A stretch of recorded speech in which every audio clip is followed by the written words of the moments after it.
Probably one of the least surprising things in a season that's been full of surprises so far is that Luka Doncic has taken yet another leap in his game, currently leading the league in scoring on the best efficiency of his career and continuing to dish out assists at a ridiculous rate.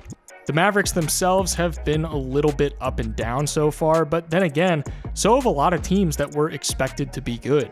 While the Mavericks may not be meeting or exceeding the expectations that people had for them, Luka is still playing some of the most exciting basketball from an individual that I've ever seen in my life. Luka has the ability to essentially make defenses do whatever he wants them to do, rarely ever letting them make him feel rushed or pressure him enough to the point that he doesn't ultimately get to do what he wants. Luka has mastered the art of using his eyes and his head to manipulate the defense, which seems like such an incredibly small aspect of the game, but he leverages it so often that it's arguably one of the most important things that he has at his disposal. The Mavericks are going to run this spread pick and roll with Wood as the screener and everybody else hanging outside the three-point line.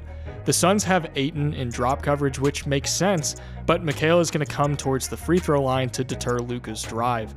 Luka makes it look as though he's going to pass it to Wood on the roll before doing some mid-air adjustments to get it to Bullock on the other wing for the shot. The Mavericks are going to run this Spain pick and roll with McGee as the screener and Bullock coming up to screen for McGee's man, but instead he fakes and he cuts to the top of the key. Luka turns his head and looks at Bullock, making the defense think that that's where the ball is going to be going next before he feeds it to McGee in the paint for the easy dunk. Here, it's just him driving, going into a crowded paint area, doing a great job of keeping the ball low and away from the defense. He makes what's honestly a hilarious pass behind his head to Dinwiddie on the wing for the three. He drives on Simmons here, and as he gets into the paint, he recognizes that he has Kleber at the dunker spot, so he's going to go deeper into the paint, which draws the attention of Claxton and even Kevin Durant before he pivots back out. Now, when he pivots, this draws all of that paint defense that honed in on him out from the restricted area, and he sends the pass behind his head to Kleber for the finish. He's going to get trapped up top on this play, and he looks towards Bullock here, which actively draws Gary Trent Jr. to come up to Bullock on the wing.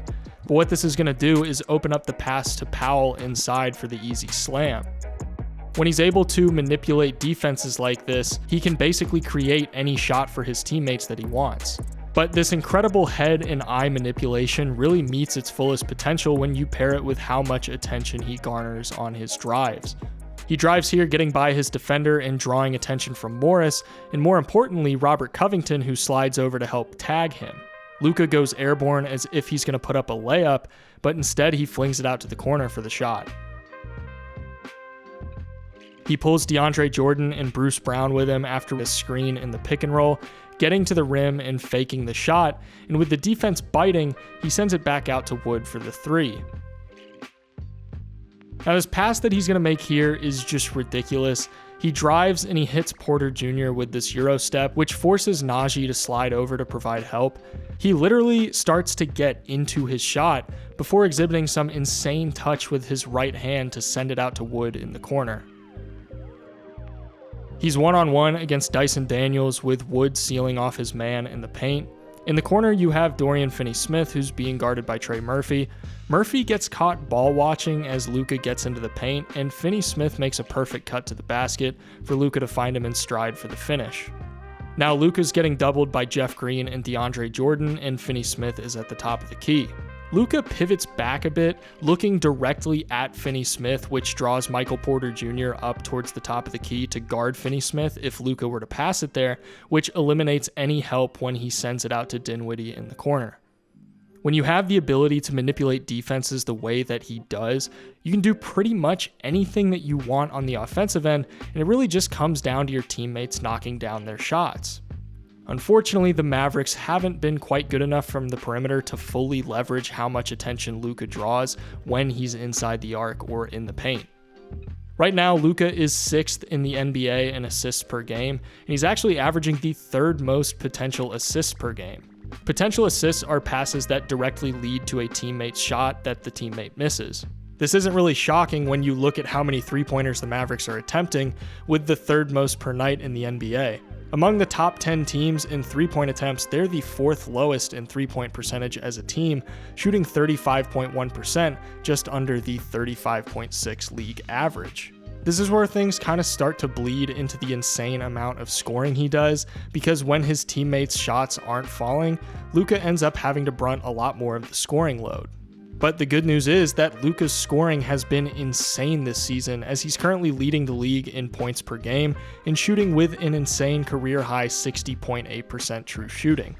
The thing with Luka is that you're never gonna speed him up when he has the ball in his hands. No matter how good of defense you're playing, he's gonna move at the pace that he wants to move instead of letting his defender dictate the pace for him. Luka isn't necessarily slow, especially not anymore, but he's not a player that really relies on burst or athleticism to get his points.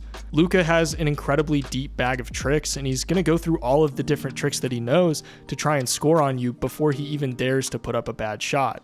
When he drives here, he's going to make it look like he's going up for the shot, but he runs into 2 defenders. Instead of putting up the bad shot, he's just going to stop and recalculate for a second. He fakes the shot, and then he fakes this dump-off pass to McGee, which confuses Steven Adams and 𝙖𝙗𝙤𝙪, before he spins and takes the turnaround fadeaway to get the bucket. He wasn't rushed, he wasn't frantic, he was calculated and methodical to throw the defense off and create that shot. When he drives on Morant, there are going to be 3 separate defenders that come over to provide help in the paint. Now, a lot of guys would try and speed up to get to the rim before that help actually gets there, but Luka doesn't do that. Instead, he just simply steps through Brandon Clark's contest and goes right past Tyus Jones, and by the time he's at the rim, there's not a single defender there to contest him. He gets towards the paint here, but stops and sends his defender flying before turning around for a shot with the defense not even close to him. But he doesn't stop there, because he hits them with another pump fake before stepping towards the rim and finally putting up the layup. He's being guarded by Hauser up top, and when he gets it down low, he uses one pump fake, then another, before spinning back into this fadeaway that looks a lot like Dirk Nowitzki. His post-scoring ability is on an entirely different level this year, taking the most post-ups of any season of his career, and with the second best efficiency of his career. This amount of damage that he can do to you down low is pretty much unstoppable because of how skilled of a scorer he is. And that's not even covering his perimeter shooting ability, which is a little bit deceiving if you just went off of his box score numbers. He's shooting 33.7% on the year, which doesn't really look great, but you have to consider the difficulty of these three-pointers. He's attempting 54% of his threes on step-back jump shots and hitting them at a 37% clip, but on all other threes, he's shooting only 30%. This is honestly one of the weirdest phenomenons in the NBA, the fact that he shoots so much better on step-backs than he does on regular three-pointers. It probably has something to do with not thinking as much. Considering his jumpers late in the game are primarily coming off of self-created shots, I'd say this is pretty promising, and his three-point percentage typically trends up throughout the season. Luka has been proving why he's not only one of the very best scorers in the NBA, but why he's also a historically great passer. It's one thing to be able to make difficult passes, it's another thing to read defenses the way that he does and manipulate them in the manner that he does to generate those difficult passes in the first place. He's in complete control of the game when he's out there, both when trying to score and when trying to get his teammates going. He's going to make a really compelling case for MVP if he continues to play the way that he has, and if the Mavericks can start to rack up some wins and work their way up the Western Conference. If you guys enjoyed this video, be sure to subscribe and leave a like. That's the #1 way to support me and help me continue making content. I'm uploading every day for the month of December, so if you don't want to miss a video, go ahead and subscribe while you're here. Thank you guys so much for watching and supporting me and my content, and I'll see you in the next one.